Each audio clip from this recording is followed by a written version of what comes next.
and participate in this satellite symposium from Meril about the Myval design data and real world experiences.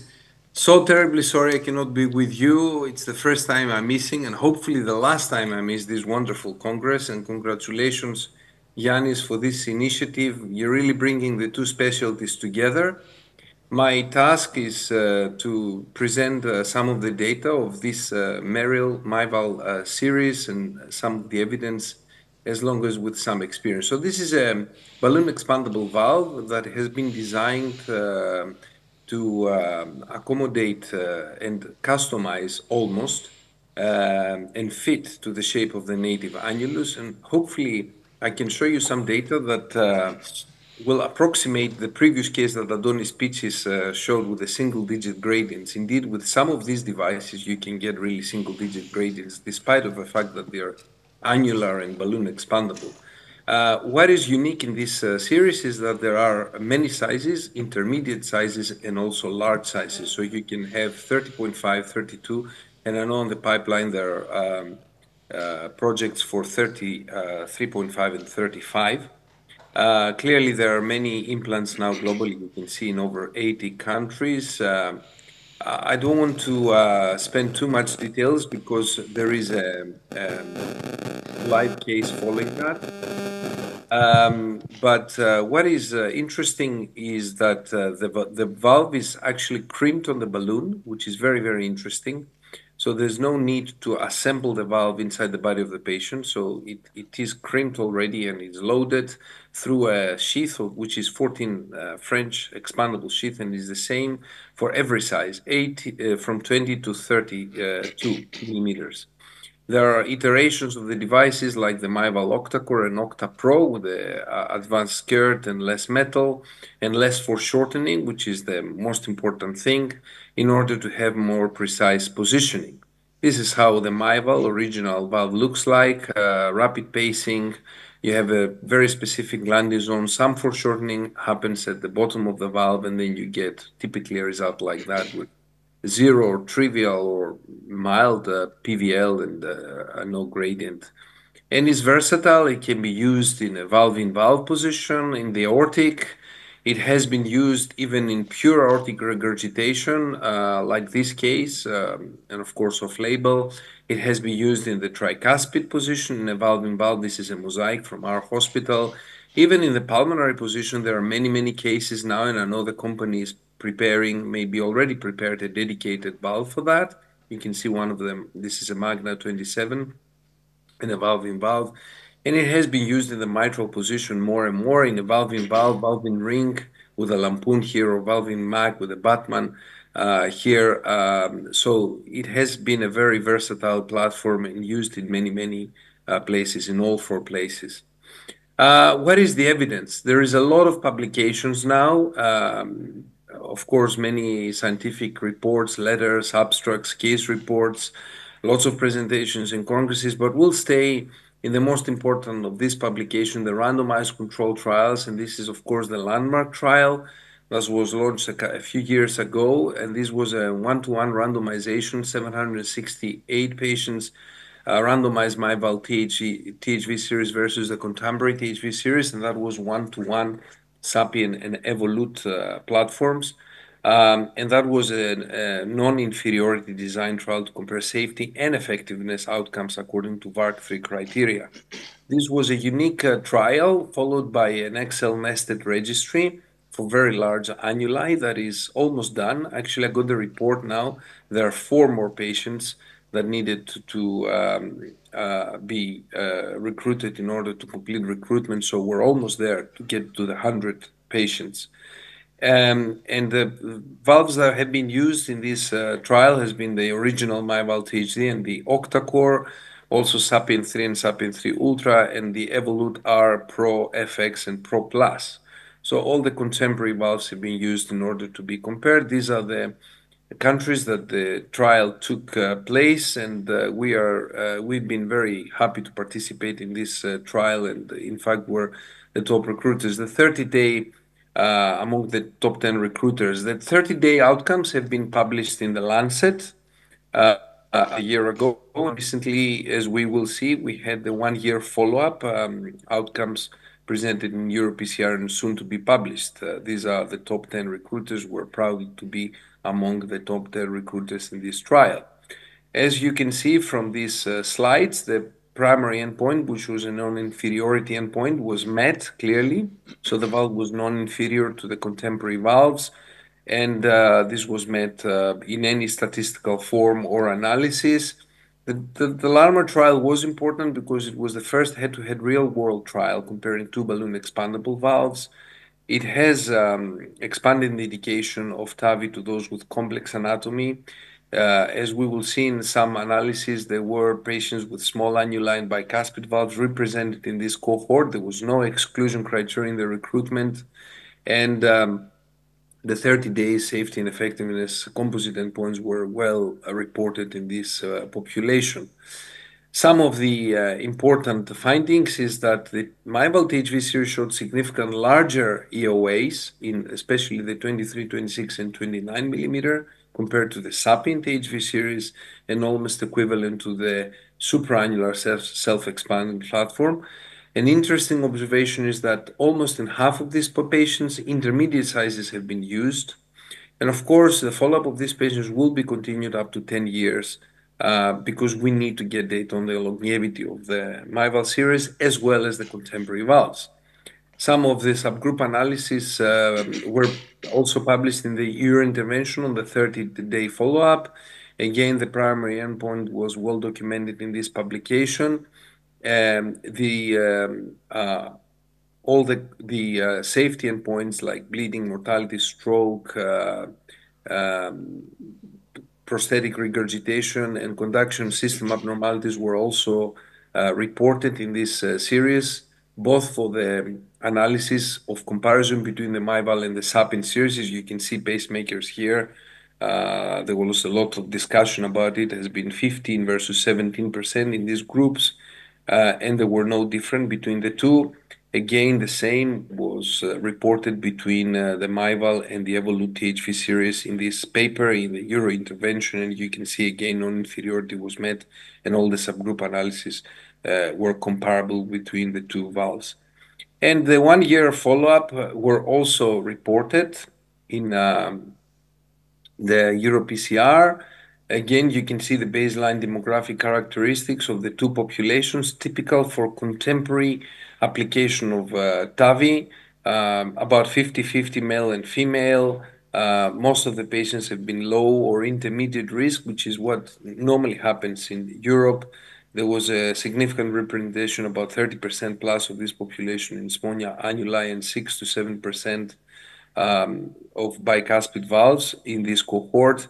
And again, at 1 year, non-inferiority criteria was met in these patients. It is a very important finding. You can see the all-cause mortality was similar, stroke was similar, no significantly different. Rehospitalization was similar between the two groups. And of course, the clinical efficacy, where freedom from all-cause mortality, stroke, and procedural valve-related hospitalization was similar in these two groups. Quality of life measures were also reported, and they were similar. Maybe there was a trend towards some better outcomes in the Myval, but definitely non-statistically significant. Echocardiographic outcomes have been reported, and you can see there is a sustained increase in the EOA from significant stenosis. We go up to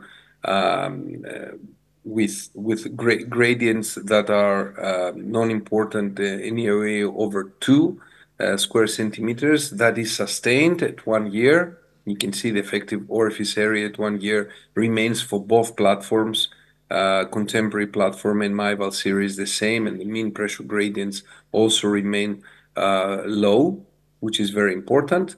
What is also quite interesting, and we should stay, what we found out in the 30-day follow-up, it's also there in the 1 year follow-up, and you can see that for every size from 21.5 onwards, the EOA of the Myval series is superior to that of the Sapien series.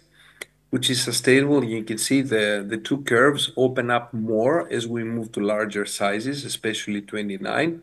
And what is also interesting is that at 26 and 29 millimeters, the EOA that you achieve with Myval is comparable to a supra-annular self-expanding Evolute platform, which is quite interesting because you have an annular balloon expandable valve with supra-annular hemodynamics in these sizes, 26 or 29. And if you go to XL sizes, really you get a massive EOA, like the 30.5 goes up to 3.3. So it's a very large orifice that you get, and it has to do with the manufacturing of valve, the suturing, the quality of the leaflets, etc. Another index that was looked into this population is the fitting index, and this is as close to customization of the platform to the native anatomy as we get, and this is attributed to the intermediate sizes of the Myval. So you can see that because of the intermediate sizes, you can really put a valve that is as close to matching the native anatomy, and you can see that this fitting index is superior to Myval versus Sapien. Whether that is relevant to clinical outcomes in the long term, of course, remains to be seen, but it probably has some role to play, especially if you think that half of these patients have been fitted with intermediate sizes. What is also interesting is that the total aortic regurgitation at 1 year, moderate or more, has been only 1.6% in this platform and 3.3% in the other platforms. So the study also confirmed that at 1 year the valve was non-inferior to the contemporary valves. Again, it's the first randomized type trial to report the VARC-3 recommended composite clinical efficacy endpoints at 1 year.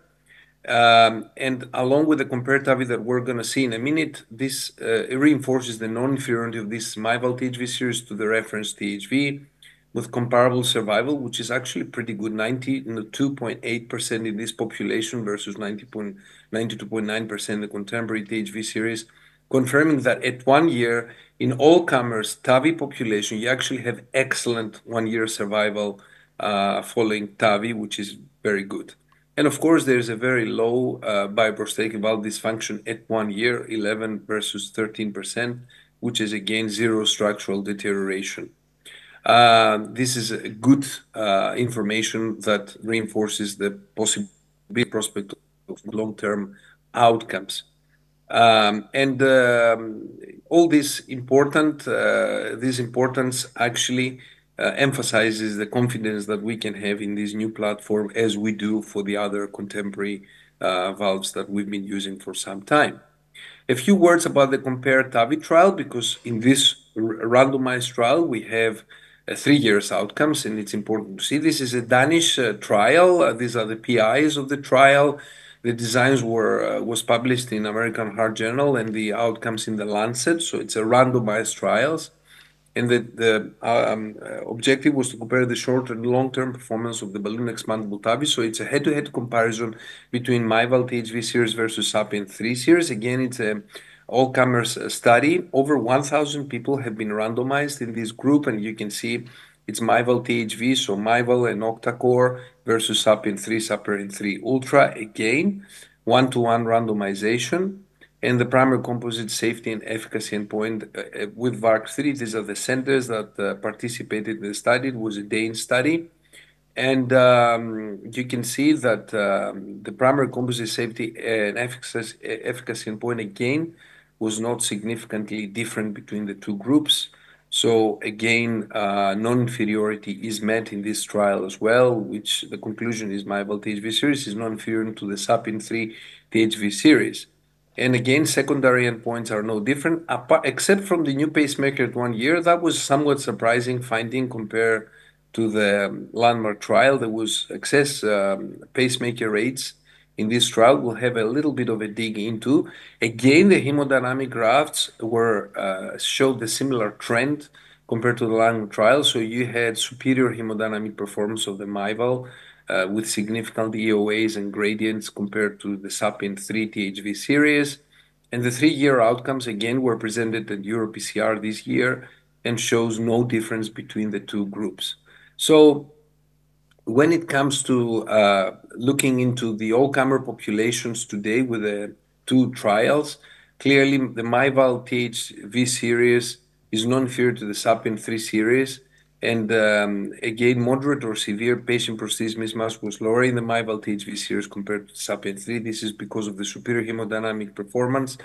Of course, the pooled analysis that was presented in EuroPCR will actually show in 1,000 people some additional information. This is pooled analysis of the two trials, combining a significant population. So 700 patients in the Sapien 3, Sapien 3 Ultra, and 898 patients in the Myval Octacore. These are the demographics, the baseline characteristics.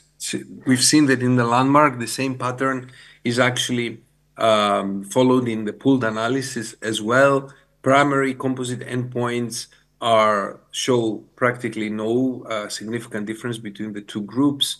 The only difference is the pacemaker rate and the moderate or severe THV deterioration at 1 year, which favors Myval, and aortic regurgitation that favors Sapien. The new pacemaker is clearly different, and that has to do with the outcomes of the compared TAVI. The peak and the mean gradients, as you can see, are sustainably at 1 year improved for both valves, and the superior hemodynamics of the Myval are preserved, which show why the patient prosthesis mismatch is lower in this population. So you can see both Myval and Myval Octacore has good difference. What about the pacemakers? So Octacore in the compared TAVI showed higher pacemaker rates, Myval lower, and Sapien even lower. So we have this discrepancy in the landmark. The pacemaker rates have been similar, but in the compared TAVI, mainly driven by the octacore data, the pacemaker rates have been higher. Maybe we can discuss. I do not have a clear explanation on that. We haven't used octacore in Greece. We use Myval, and clearly our experience with the pacemaker rates has been very, very good. We haven't had high pacemaker rates in the Myval population that we treated so far. And again, as we've seen, the hemodynamics are good.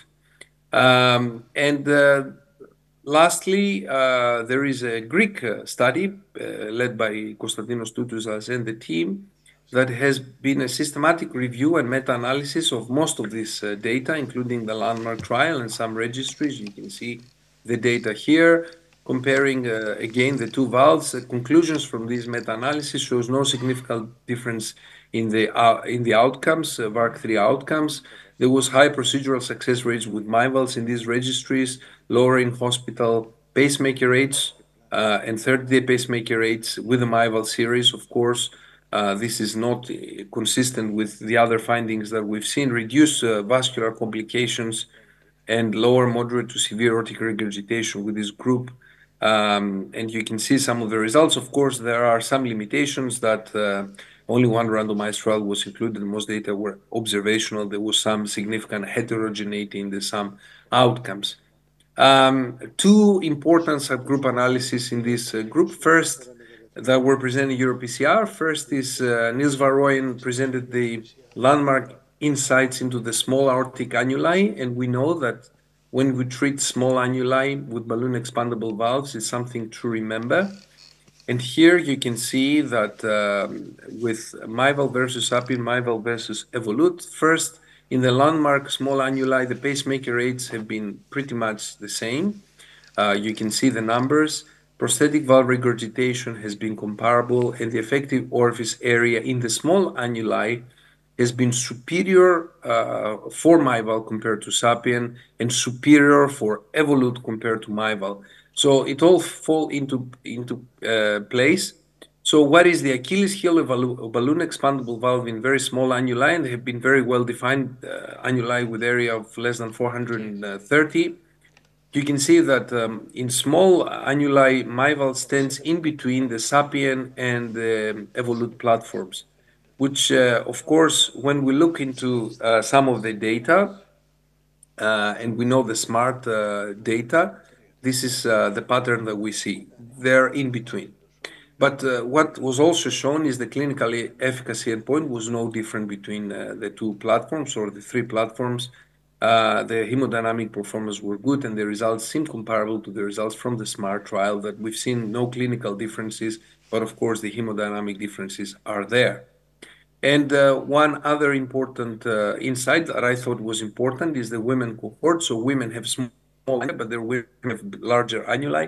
But generally, women have not been very well studied. So the landmark trial gave a very good opportunity to study this population. So again, you can see almost 200 patients from each group were women, and you can see again the EOA, the mean gradients have been comparable between the two groups. And again, if you look at the SMART, the RHEA, the RIA trial, and the landmark women cohort, there was a similar clinically efficacy in all this trial. And of course, we have continued follow-up in this population. So thank you very much for your attention. And I hope I was on time, trying to keep up with the delay. So I have to say that this was cardiology time compared to cardiac surgery time. So thank you, Vlasi. So it was really very informative. So I still don't understand, where do you attribute, this difference in effective orifice area to the larger EOA that you can achieve with the Myval as opposed to the Edwards? I think it has to do with the manufacturing process, and it has been discussed even last year in EuroPCR. Patrick Serois gave some insight publicly that it has to do with the suturing of the device that really allows for, I'm not an engineer, obviously I cannot give you a lot of details, and if there is an engineer, maybe they will disagree with me, but clearly the manufacturing process allows for a larger EOA, a larger opening. So for the same size, particularly if you look at the 26 and the 29 valves, they give you the similar EOA to the supraannular valve, which is very, very interesting. But clearly you get benefit even in lower sizes, like from 21.5, 23 onwards, you get much bigger EOAs, which favorable hemodynamics also help. Yeah, this is interesting. And regarding the high pacemaker rate, which is I would say exuberant for a balloon expandable valve for SAPIN as well, because in these studies we see 15s and 17s. So this is, what do you attribute that? Maybe it's something with the cuff in order to. We saw that with the SAPIN Ultra as well. When we went from SAPIN XT to Ultra, so the enhanced cuff maybe you get to have more pacemaker. So what about Myval? Do you have information on that? Yeah, that's an excellent question. So we see results that are conflicting. So on one end, landmark trial, which was a very, very well monitored and adjudicated trial. So there was an independent core lab for ECG analysis led by Marie-Claude Maurice. And clearly, it was a very robust data looking into the pacemaker and found no difference. In fact, numerically, the pacemaker rates have been a little bit lower in the Myval series. Even the OctaPro was included in this population. You go to the comparative, you see different results. I have to say that probably has to do with the operator experience and the threshold that many operators have in putting pacemakers. So, for example, there are gray zones like first-degree AV block and a new onset LBBB that a few operators would put a pacemaker, others wouldn't. And clearly that makes a big difference. In our experience, we recruited 23 patients. Our pacemaker rates have been very low. And in fact, we put 2 pacemakers in this group, only in patients with pre-existing RBBB, because that was an all-comers trial. And that was understandable. So, I think it has to do with the operator experience. Also, we started implanting this valve as other valves in the 3-cusp view. But we very soon switched to the cusp overlap view, as you do with the supraannular valves, and this allows you to put this valve a little bit more superior, higher up in the annulus, and that will probably help even more with the pacemaker rates. Okay, so do you use the same technique with the SAPIN as well, Yes, absolutely. I think most of the contemporary ways of putting it is you switch to the cusp overlap view and you implant higher, and that is the way to go. Yeah, and one last question. So, do you think it's, of course, we don't use octa-core and the octa-pro. Do you think they are really worthy updates of the Myval? You think we should lose our sleep in order to wait the octa-core and the octa-pro, or we should stay with the Myval? Well, any update is useful. I don't have experience with the octa-core, personal experience. Clearly, to have less foreshortening allows you to customize the height of implantation. Having said that, we have such good results with Myval so far. I mean, you saw some of the case examples. We've been implanting these for years now in various positions with very good outcomes. So, personally, I wouldn't lose my sleep because it's priceless to be able to sleep. But, absolutely, I think let's see the data. Let's wait for the long-term data. I think right now we're good. And one of the critiques that we had initially with the Myval is it's the sheath. It was maybe it's a little bit. Sometimes it's tedious to advance the sheath, the valve through the sheath. So now you have the new iteration of the sheath. You think it's okay? You think are there any tips and tricks that you try in order to advance the valve? I think it's quite important that we have to acknowledge that we have a 14 French sheath to accommodate sizes from 20 to 32. Inserting a 32 valve into a 14 French sheath is a major achievement. It's not easy to do that. On the other hand, there were some flaws with the sheath. I mean, I remember I used it during the pandemic and there was leak in the first iteration of the sheath through the valve.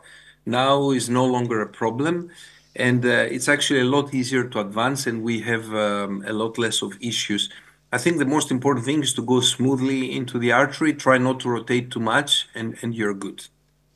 Good. So thank you, Vlasi. Please bear with us, and Dr. Kosmas will do a presentation of a live in a box that we had. Looking forward to see it. Yeah.